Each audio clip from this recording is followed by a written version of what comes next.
10ನೇ ತರಗತಿಯ ಗಣಿತ ಪಾಠವನ್ನು ವೀಕ್ಷಿಸ್ತಾ ಇರುವಂತಹ ಎಲ್ಲ ಮಕ್ಕಳಿಗೂ ಆತ್ಮೀಯ ಸ್ವಾಗತ ಹಾಗೂ ಪ್ರೀತಿಯ ನಮಸ್ಕಾರ. ಮಕ್ಕಳೇ, ನಿಮಗೆ ಗೊತ್ತು, ಗಣಿತ ಅಂದರೆ ಜೀವನ ಇದ್ದ ಹಾಗೆ. ನಿಮ್ಮ ಜೀವನದ ಬಗ್ಗೆ ವಿವರಿಸಿ ಅಂತ ಯಾರಾದರೂ ಹೇಳಿದರೆ ನೀವು ಹೇಗೆ ವಿವರಿಸ್ತೀರಿ?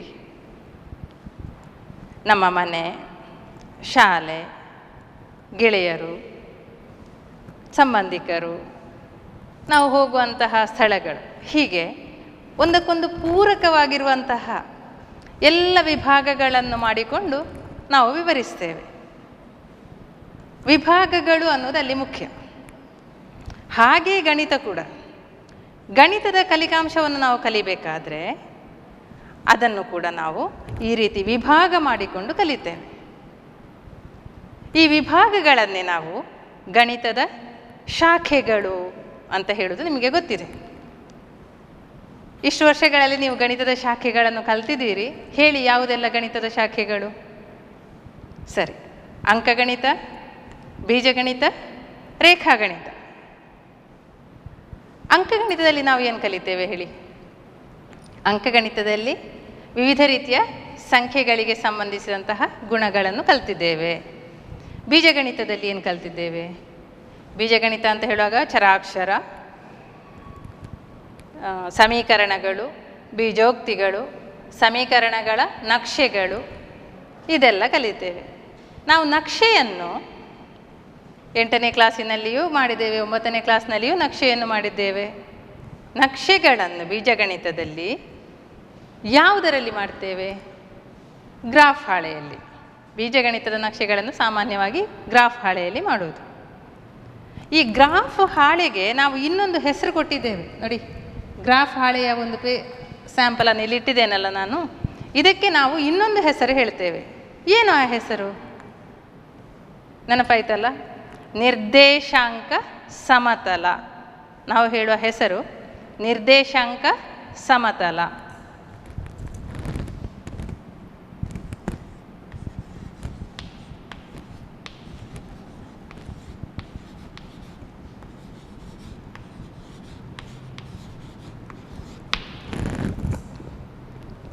ಈ ನಿರ್ದೇಶಾಂಕ ಸಮತಲವನ್ನು ಉಪಯೋಗಿಸಿಕೊಂಡು ನಾವು ಬೇರೆ ಬೇರೆ ಸರಳ ರೇಖೆಗಳಾಗಿರಬಹುದು, ವಕ್ರರೇಖೆಗಳಾಗಿರಬಹುದು, ನಕ್ಷೆಗಳನ್ನು ಮಾಡೋದು ಅಂತ ನಮಗೆ ಗೊತ್ತಿದೆ.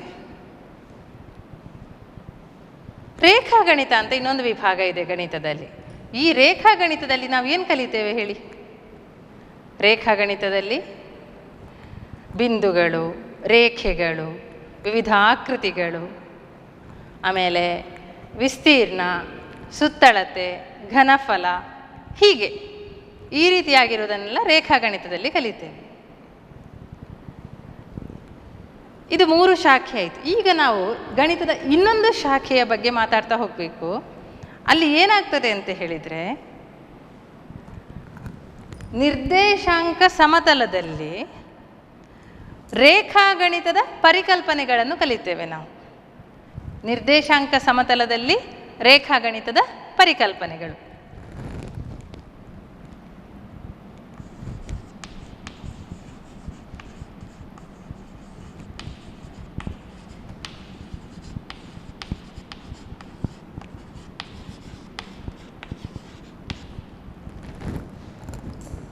ಹಾಗಾದರೆ ಈ ಶಾಖೆಗೆ ಅಂದರೆ ಗಣಿತದ ವಿಭಾಗಕ್ಕೆ ನಾವು ಏನು ಹೆಸರು ಹೇಳ್ಬೋದು? ನೀವೇ ಹೇಳಿ.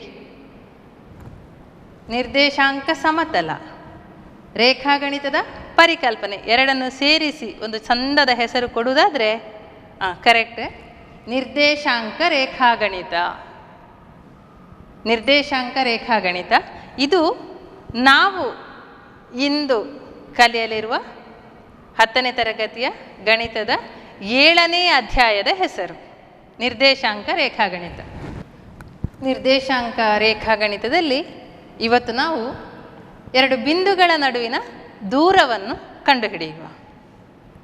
ಬಿಂದುಗಳ ನಡುವಿನ ದೂರ ಅಂತ ಹೇಳಿದರೆ, ಈ ರೀತಿಯಾಗಿ ಸಮತಲದಲ್ಲಿ 2 ಬಿಂದುಗಳನ್ನು ರಚಿಸಿದರೆ, ನಾನು ಈ ರೀತಿಯಾಗಿ 2 ಬಿಂದುಗಳನ್ನು ಹಾಕ್ತೇನೆ ಅಂತ ಇಟ್ಕೊಳ್ಳಿ. ಈ ಬಿಂದುಗಳ ನಡುವಿನ ದೂರವನ್ನು ಕೇಳಿದರೆ ನಾವೇನು ಹೇಳ್ತೇವೆ? ಅಳತೆ ಮಾಡಿ ಉತ್ತರವನ್ನು ಹೇಳ್ತೇವೆ.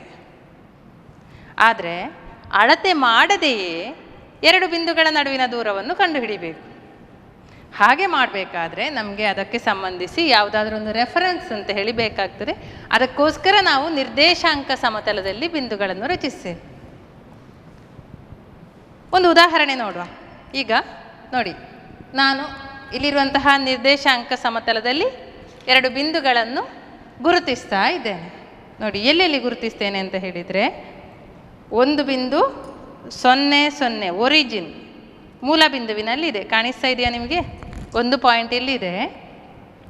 ಇನ್ನೊಂದು ಬಿಂದು ಇಲ್ಲಿ 6ರ ಮೇಲೆ ಇದೆ.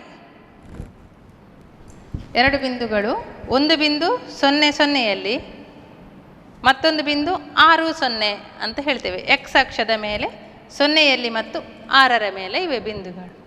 ಹಾಗಾದರೆ ಈ ಎರಡು ಬಿಂದುಗಳ ನಡುವಿನ ದೂರ ಎಷ್ಟು? 0ಯಿಂದ 6ಕ್ಕೆ ಎಷ್ಟು ಮಾನಗಳಿವೆ? 6 ಮಾನಗಳು. ಸುಲಭವಾಗಿ ಹೇಳ್ಬೋದು. ಈ ಬಿಂದುವಿನಿಂದ ಈ ಬಿಂದುವಿಗಿರುವ ದೂರ 6 ಮಾನಗಳು ಅಂತ ಹೇಳಬಹುದು. ಈಗ ನಾನು ಬಿಂದುಗಳನ್ನು ಇಲ್ಲಿಂದ ಇಡುವುದಿಲ್ಲ, ಈಚೆ ಕಡೆಯಲ್ಲಿ ಇಡ್ತೇನೆ. 0ಯಲ್ಲಿ ಒಂದು ಬಿಂದು ಇದೆ, ಮತ್ತೊಂದು ಬಿಂದು -3ರಲ್ಲಿ ಇದೆ. ಹಾಗಾದರೆ ಈಗ ಈ ಬಿಂದುಗಳ ನಡುವಿನ ದೂರ ಎಷ್ಟು? -3 ಮಾನಗಳ? ಅಲ್ಲ. ಗೊತ್ತು ನಿಮಗೆ ಅಲ್ಲ ಅಂತ. ಯಾಕೆ ಅಂದರೆ ಉದ್ದವನ್ನು ಮೈನಸ್ಸಲ್ಲಿ ಹೇಳಲಿಕ್ಕೆ ಆಗೋದಿಲ್ಲ. ಉದ್ದ, ಅಗಲ, ವಿಸ್ತೀರ್ಣ ಇವುಗಳೆಲ್ಲ ಧನ ಮಾನಗಳನ್ನು ಹೊಂದಿರ್ತವೆ.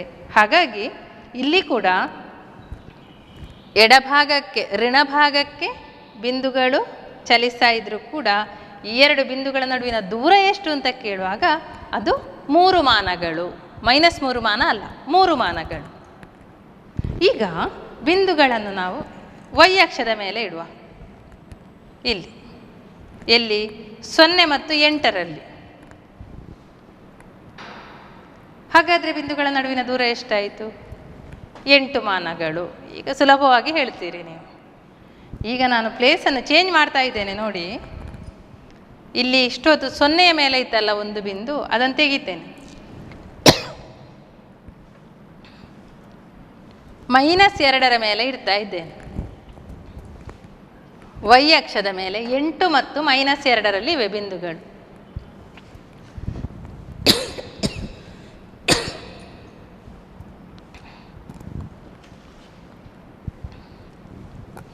ಎಂಟು ಮತ್ತು -2ರ ಮೇಲೆ ಬಿಂದುಗಳಿರುವಾಗ ಈ ಎರಡು ಬಿಂದುಗಳ ನಡುವಿನ ದೂರ ಎಷ್ಟು?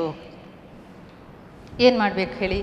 ಇಲ್ಲಿಂದ ಇಲ್ಲಿಗೆ 8 ಆಯಿತು, ಇಲ್ಲಿಂದ ಇಲ್ಲಿಗೆ 2, ಒಟ್ಟು 10 ಮಾನಗಳು. ಈ ರೀತಿ ಬಿಂದುಗಳ ನಡುವಿನ ದೂರವನ್ನು ಹೇಗೆ ಲೆಕ್ಕ ಹಾಕುವುದು ಅಂತ ಹೇಳುವುದನ್ನು ನೀವಿಲ್ಲಿ ಪ್ರಥಮವಾಗಿ ಸರಿಯಾಗಿ ಅರ್ಥ ಮಾಡಿಕೊಳ್ಬೇಕು. ಯಾಕೆಂದರೆ ಇದರ ನಂತರದ ಎಲ್ಲ ಪರಿಕಲ್ಪನೆಗಳಲ್ಲಿ ಕೂಡ ಬಿಂದುಗಳ ನಡುವಿನ ದೂರವೇ ನಮಗೆ ಹೆಚ್ಚು ಲೆಕ್ಕಾಚಾರ ಮಾಡಲಿಕ್ಕೆ ಸಿಗ್ತಾ ಇರುವಂಥದ್ದು. ನೋಡಿ, ನಾನು ಎಕ್ಸ್ ಅಕ್ಷದಲ್ಲಿ ಬಿಂದುಗಳನ್ನು 4 ಮತ್ತು 9ರಲ್ಲಿ ಇರಿಸಿದ್ದೇನೆ. 4ರಿಂದ 9ಕ್ಕೆ ಎಷ್ಟು ಮಾನಗಳು? ಬಿಂದುಗಳ ನಡುವಿನ ದೂರ ಎಷ್ಟು? ಬಿಂದುಗಳ ನಡುವಿನ ದೂರ, ಈಗ ನಾವು ಬಿಂದುಗಳ ನಡುವಿನ ದೂರ ಅಂದರೆ ಇಲ್ಲಿಂದ ಇಲ್ಲಿಗೆ ಇರುವಂತಹ ಈ ಡಿಸ್ಟೆನ್ಸನ್ನು ನಾವು ದೂರ ಅಂತ ಹೇಳೋದು. ಇದು ಅರ್ಥ ಮಾಡಿಕೊಳ್ಬೇಕು. ನಾವು ಇದನ್ನು ಕಂಡುಹಿಡಿತಾ ಇರೋದು. ಇಲ್ಲಿಂದ ಇಲ್ಲಿಗೆ ಇರುವಂತಹ ಈ ಡಿಸ್ಟೆನ್ಸ್ 4ರಿಂದ 9ಕ್ಕೆ ಎಷ್ಟು ಮಾನಗಳು ಹೇಳಿ? 5 ಹೇಳುವಾಗ 1, 6ಕ್ಕೆ 2, 7ಕ್ಕೆ 3, 8ಕ್ಕೆ 4, 9ಕ್ಕೆ 5. 4ರಿಂದ 9ಕ್ಕೆ 5 ಮಾನಗಳು. ಹೀಗೆ 1 1 1 ಅಂತ ಲೆಕ್ಕ ಹಾಕುವ ಬದಲು ಸುಲಭದಲ್ಲಿ ಹೇಳ್ಬಹುದಲ್ಲ? ಕರೆಕ್ಟ್. 9ರಿಂದ 4 ಕಳಿಬೇಕು. ಎಷ್ಟು ಬಂತು? 5. ಹಾಗಾದರೆ ಈ ಎರಡು ಬಿಂದುಗಳ ನಡುವಿನ ದೂರ 4ರಿಂದ 9ಕ್ಕೆ ಎಷ್ಟು ದೂರ ಅಂತ ಕೇಳಿದರೆ 9 - 4 ಅಂದರೆ 5 ಮಾನಗಳು. ಇಷ್ಟೊತ್ತು ನಾವು ಎಕ್ಸ್ ಅಕ್ಷದ ಮೇಲೆ ವೈ ಅಕ್ಷದ ಮೇಲೆ ಬಿಂದುಗಳನ್ನಿಟ್ಟು ದೂರವನ್ನು ನೋಡಿದ್ದೇವೆ. ಈಗ ಅದನ್ನು ಬಿಟ್ಟು ನಾವು ಹೊರಗಡೆ, ಈಗ ಇಲ್ಲಿ ಉದಾಹರಣೆಗೆ ಒಂದು ಬಿಂದುವನ್ನು ನಾನು ಇಲ್ಲಿಡ್ತೇನೆ. ಈ ಬಿಂದು, ಇನ್ನೊಂದು ಬಿಂದು, ಇಲ್ಲಿಡ್ತೇನೆ. ಹೇಳಿ ಇದರ ನಿರ್ದೇಶಾಂಕಗಳು ಗೊತ್ತಿದೆ. ಮೊದಲು ಎಕ್ಸ್ ಅನ್ನು ಹೇಳುದು 2, 10. ಇದರ ನಿರ್ದೇಶಾಂಕಗಳು 9, 10. ಇದು 2, 10. ಇದು 9, 10. ಎಕ್ಸ್ ಅಕ್ಷದಲ್ಲಿ 2 ಇಲ್ಲಿ ಎಕ್ಸ್ ಅಕ್ಷದಲ್ಲಿ 9, ವೈ ಅಕ್ಷದಲ್ಲಿ 10 ಇದೆ. ಈಗ ಈ ಬಿಂದುಗಳ ನಡುವಿನ ದೂರ ಎಷ್ಟು? ಎಕ್ಸ್ ಅಕ್ಷಕ್ಕೆ ಸಮಾಂತರ ಇರುವ ಕಾರಣ ನಾವೇನು ಹೇಳ್ಬೋದು? 10, ಇಲ್ಲಿ 9, ಇಲ್ಲಿ 2. 9 ಮೈನಸ್ 2 ನೋಡಿ, 9 ಮೈನಸ್ 2, 9 ಮೈನಸ್ 2. ನಾವಿಲ್ಲಿ ಈ ಥರ 2 ಲಂಬಗಳನ್ನು ಎಳೆದರೆ 9 ಮತ್ತು 2 ರೀಚ್ ಆಗ್ತದೆ. ಅದು 9 ಮೈನಸ್ 2 ಅಂದರೆ 7 ಮಾನಗಳು. ಇಲ್ಲಿ ಹೇಗೆ 7 ಮಾನದ ವ್ಯತ್ಯಾಸ ಇದೆ, ಇಲ್ಲಿ ಸಹ 7 ಮಾನಗಳು. ಈಗ ನೋಡಿ, ನಾನು ಬಿಂದುಗಳನ್ನು ಬೇರೆ ರೀತಿಯಲ್ಲಿ ಇಡ್ತಾ ಇದ್ದೇನೆ. ಇಲ್ಲಿ ವೈ ಅಕ್ಷದಲ್ಲಿ 4ರ ಮೇಲೆ ಇಟ್ಟಿದ್ದೇನೆ. ಈ ಕಡೆಯಲ್ಲಿ ಎಕ್ಸ್ ಅಕ್ಷದಲ್ಲಿ 5ರ ಮೇಲೆ ಇಟ್ಟಿದ್ದೇನೆ. ಈಗ ಈ 2 ಬಿಂದುಗಳ ನಡುವಿನ ದೂರ ಎಷ್ಟು? ಇಲ್ಲಿಂದ ಇಲ್ಲಿಗೆ ಎಷ್ಟು ದೂರ ಅಂತ ನಾನು ಕೇಳ್ತಾ ಇರೋದು. ನೋಡಿ, ಈ ದೂರ ಎಷ್ಟು ಇದನ್ನು ಹೇಳಬೇಕು. ಆಗ್ತದ ಹೇಳಲಿಕ್ಕೆ? ಸಾಧ್ಯ ಇಲ್ವಾ? ಈಗ ನಾವು ಲಂಬಕೋನ ತ್ರಿಭುಜದ ಪರಿಕಲ್ಪನೆಯನ್ನು ತೆಕ್ಕೊಂಡು ಇದು ವಿಕರ್ಣ ಆಗ್ತದೆ, ವಿಕರ್ಣದ ಅಳತೆಯ ಎಷ್ಟು ಅಂತ ಲೆಕ್ಕ ಹಾಕಬೇಕು. ಇದನ್ನು ನಾನು ನೋಡಿ ಬೋರ್ಡಲ್ಲಿ ಒಮ್ಮೆ ಮಾಡ್ತೇನೆ. ನೋಡಿ, ಇದುವೇ ಇಲ್ಲಿ ಇದು ಲಂಬಕೋನ ತ್ರಿಭುಜ ಅಂತ ಅಂದ್ಕೊಳ್ಳುವ. ಈಗ ನೋಡಿ, ಈ ಲಂಬಕೋನ ತ್ರಿಭುಜವನ್ನು ನೋಡಿ, ಈ ಬಿಂದುವಿನಿಂದ ಈ ಬಿಂದುವಿಗೆ ಇರುವ ದೂರ ಕಂಡು ಹಿಡಿತಾ ಇರುವುದು.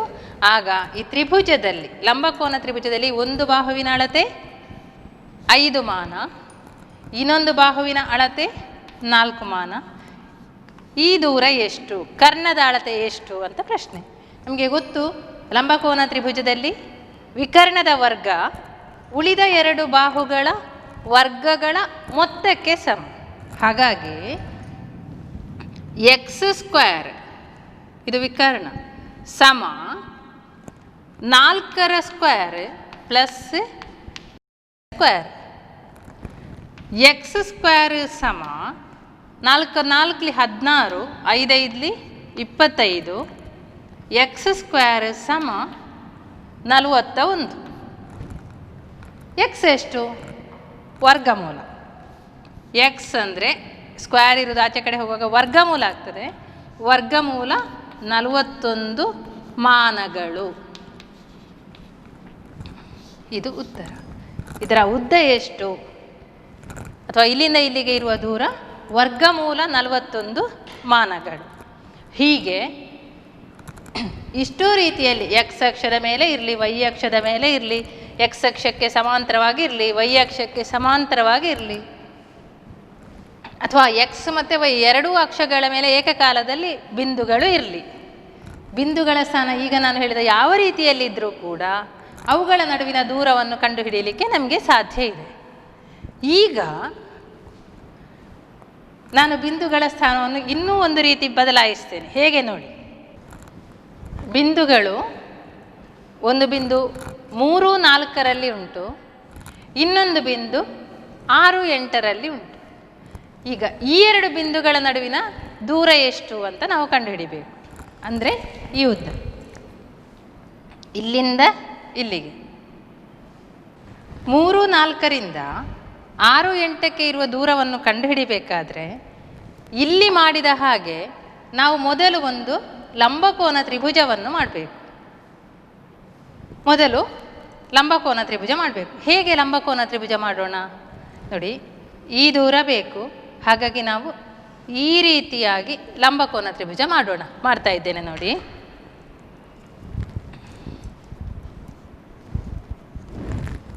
ಇದು ಲಂಬಕೋನ ತ್ರಿಭುಜ.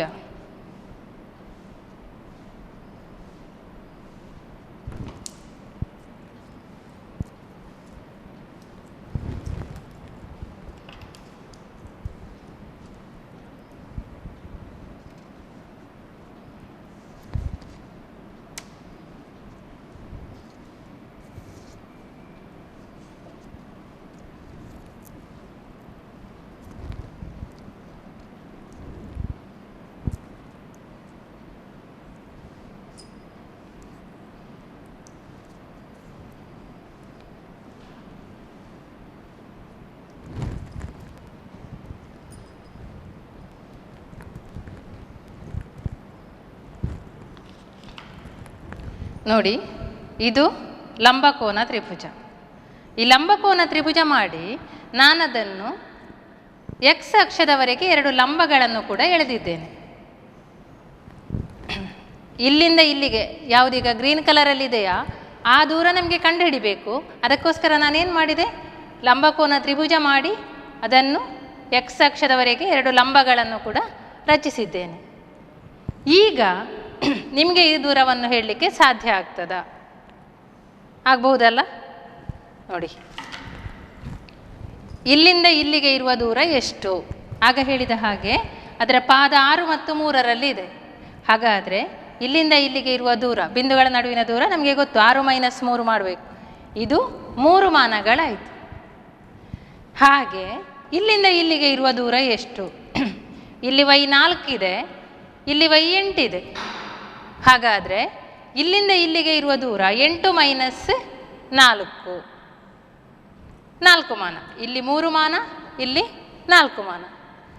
ಪೈಥಾಗೊರಸ್ನ ಪ್ರಮೇಯವನ್ನು ಉಪಯೋಗಿಸಿಕೊಳ್ಳುವ. ನಾನು ಚಿತ್ರವನ್ನು ಬೋರ್ಡಿನಲ್ಲಿ ಮಾಡ್ತಾ ಇದ್ದೇನೆ.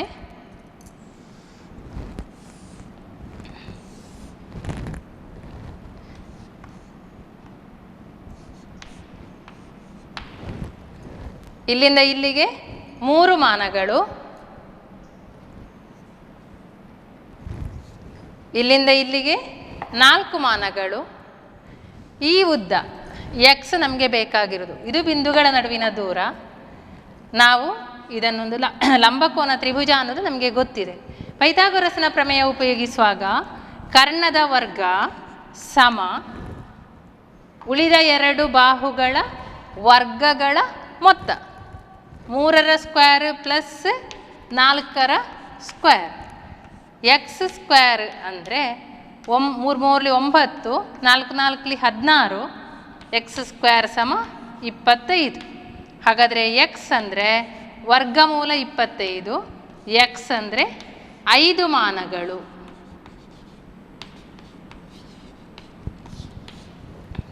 ಆಗ ಹೇಳಿದಂತಹ 2 ಬಿಂದುಗಳ ನಡುವಿನ ದೂರ 5 ಮಾನಗಳಾಗಿದ್ದು. ಈ ರೀತಿಯಾಗಿ ನಮಗೆ ನಿರ್ದೇಶಾಂಕ ಸಮತಲದಲ್ಲಿ ಎಲ್ಲಿ ನಾವು ಬಿಂದುಗಳನ್ನು ಇರಿಸಿದರೂ ಕೂಡ ಆ ಬಿಂದುಗಳ ನಡುವಿನ ದೂರವನ್ನು ಲೆಕ್ಕ ಹಾಕಲಿಕ್ಕೆ ಸಾಧ್ಯ ಆಗ್ತದೆ. ಹಾಗಾದರೆ ಈಗ ನಮಗೆ ಅಳತೆ ಗೊತ್ತಿಲ್ಲ ಅಂತ ಇಟ್ಕೊಳ್ಳಿ. ನಿರ್ದೇಶಾಂಕ ಸಮತಲದಲ್ಲಿ ಎಲ್ಲಿಯೋ x1 x2, x1 y1, x2 y2 ಯಾವುದೋ ಒಂದು ಕಡೆ ನಾವು 2 ಬಿಂದುಗಳನ್ನು ಇರಿಸಿದ್ದೇವೆ. ಅವುಗಳ ನಡುವಿನ ದೂರ ಕಂಡುಹಿಡಲಿಕ್ಕೆ ಯಾವುದಾದ್ರೂ ಒಂದು ಸಾಮಾನ್ಯ ಸೂತ್ರ ಇದೆಯಾ? General formula. ನಾವೀಗ ಅದನ್ನು ಡಿರೈವ್ ಮಾಡಬೇಕು. ನನಗೆ ನಮ್ಮ ರಕ್ಷಾ ಮೊನ್ನೆ ಫೋನ್ ಮಾಡಿ ಹೇಳಿದ್ದಾಳೆ, ಮಿಸ್ ನನಗೆ ನಿರ್ದೇಶಾಂಕ ರೇಖಾಗಣಿತ ಏನೂ ಅರ್ಥ ಆಗ್ತಾ ಇಲ್ಲ ಅಂತ. ಈಗ ರಕ್ಷಾ ನನಗೆ ನಾನು ಹೇಳುವ ಸೂಚನೆಯನ್ನು ಅನುಸರಿಸಿ ಇದನ್ನು ಸಾಧಿಸುವ, ಸೂತ್ರವನ್ನು ಡಿರೈವ್ ಮಾಡುವ ಎಲ್ಲ ಸ್ಟೆಪ್ಪನ್ನು ಹೇಳಬೇಕು. ಸರಿಯಲ್ಲ? ನೋಡಿ ಮಕ್ಕಳೇ, ಈಗ ನಾವು ಜನರಲ್ ಫಾರ್ಮ್ಯುಲಾವನ್ನು ಮಾಡಬೇಕು. ಸಾಮಾನ್ಯ ಸೂತ್ರ. ಇಲ್ಲಿ ನಾವು ಹೇಗೆ ಲಂಬಕೋನ ತ್ರಿಭುಜವನ್ನು ರಚಿಸಿಕೊಂಡಿದ್ದೇವೋ ಇಲ್ಲಿ ಕೂಡ ನಾನು ಅದೇ ರೀತಿಯಾಗಿ ಲಂಬಕೋನ ತ್ರಿಭುಜ ರಚಿಸಿದ್ದೇನೆ. ಇಲ್ಲಿ ನಮಗೆ ನಿರ್ದೇಶಾಂಕಗಳು ಗೊತ್ತಿತ್ತು, 3 4 6 8 ಅಂತ ನಿರ್ದೇಶಾಂಕಗಳು ಗೊತ್ತಿತ್ತು. ಆದರೆ ಇಲ್ಲಿ ಗೊತ್ತಿಲ್ಲ. ನಾವು ಅದಕ್ಕೆ P x1 y1 Q x2 y2 ಅಂತ ಬರೆದಿದ್ದೇವೆ. ಇಲ್ಲಿ ಈ ಪಾದದ ದೂರ ಎಷ್ಟು ಅಂತ ಕೇಳಿದರೆ, ಉದ್ದ ಎಷ್ಟು ಕೇಳಿದರೆ ನಾವೇನು ಮಾಡಿದ್ದೇವೆ, 6ರಿಂದ 3 ಮೈನಸ್ ಮಾಡಿ 3 ಅಂತ ಬರೆದಿದ್ದೇವೆ. ಹಾಗಾದರೆ ಇಲ್ಲಿ ಕೂಡ ಈ PR ಬಾಹುವಿನ ಅಳತೆ ಎಷ್ಟು ಅಂತ ಕೇಳಿದರೆ ನೀವು ಹೇಗೆ ಮಾಡ್ತೀರಿ? ನೋಡಿ, ಇದು x2 y2 ಆದರೆ ಇದು x2 ಇರಬೇಕು. ಇದು x1 y1 ಆದರೆ ಈ ಪಾಯಿಂಟ್ x1 ಇರಬೇಕು. ಹಾಗಾದರೆ ಇಲ್ಲಿಂದ ಇಲ್ಲಿಗೆ ಇರುವ ದೂರ ಎಷ್ಟು? ಸರಿ, x2 ಮೈನಸ್ x1 ನಾವು ಆಗ ಕಂಡು ಹಿಡಿದಿದ್ದೇವೆ. ಇದನ್ನು x2 ಮೈನಸ್ x1 ಅಂತ ಬರೆಯುವ. ಇನ್ನೊಂದು ಬಾಹುವಿನ ಉದ್ದ ಬೇಕು ನಮಗೆ, QR ಬಾಹುವಿನ ಉದ್ದ ಬೇಕು. ಹೇಗೆ ಮಾಡ್ತೇವೆ? ಪುನಃ ಈಚೆ ಕಡೆಗೆ ನೋಡುವ. ಇಲ್ಲಿ Q ಬಿಂದುವಿನ ನಿರ್ದೇಶಾಂಕ x2 y2, ಹಾಗಾದರೆ ಇದು y2. ಇದು y1, x1 y1 ಅಂದರೆ ಈ ಪಾಯಿಂಟ್ y1. ಇದಕ್ಕೆ ಸಮಾಂತರವಾಗಿರುವಾಗ ಈ ದೂರ ನಾವಾಗ ಇಲ್ಲಿ ಕಂಡು ಹಿಡಿದಿದ್ದೇವೆ. ಹೀಗೆ ಈ ದೂರ y2 minus y1.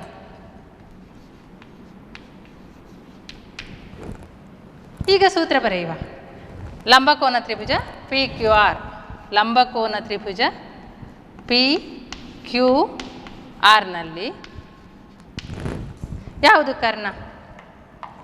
P Q ಕರ್ಣ. ಪಿ ಕ್ಯೂ ಸ್ಕ್ವೇರ್ ಸಮ P R square plus Q R square.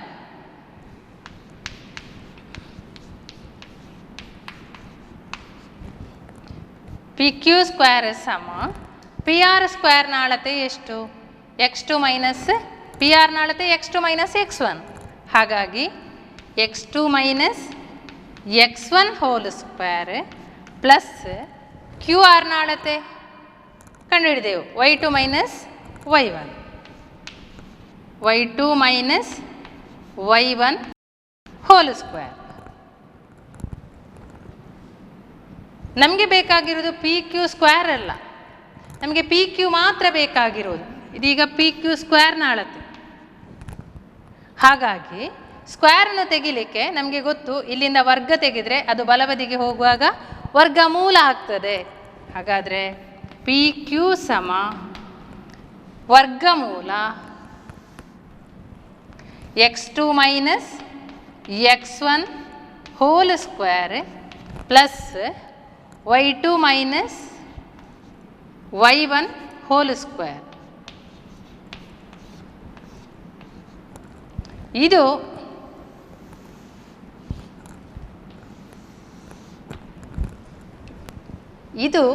ದೂರ ಸೂತ್ರ.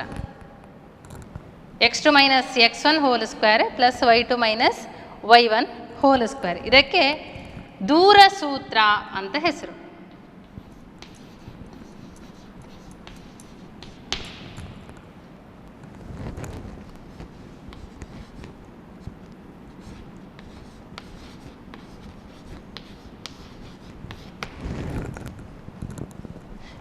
ಯಾವುದೇ ಎರಡು ಬಿಂದುಗಳ ನಡುವಿನ ದೂರವನ್ನು, ಒಂದು ಸಮತಲದಲ್ಲಿರುವಂತಹ ಬಿಂದುಗಳ ನಡುವಿನ ದೂರವನ್ನು ಕಂಡುಹಿಡಿಬೇಕಾದ್ರೆ ನಾವು ಹಾಗಾದರೆ ದೂರ ಸೂತ್ರವನ್ನು ಬಳಸಿಕೊಳ್ಳಬಹುದು. ಮಕ್ಕಳೇ, ನಾಳೆ ನಾವು ದೂರ ಸೂತ್ರವನ್ನು ಉಪಯೋಗಿಸಿಕೊಂಡು ಬಿಂದುಗಳ ನಡುವಿನ ದೂರವನ್ನು ಕಂಡುಹಿಡಿಯೋಣ. ವಂದನೆಗಳು.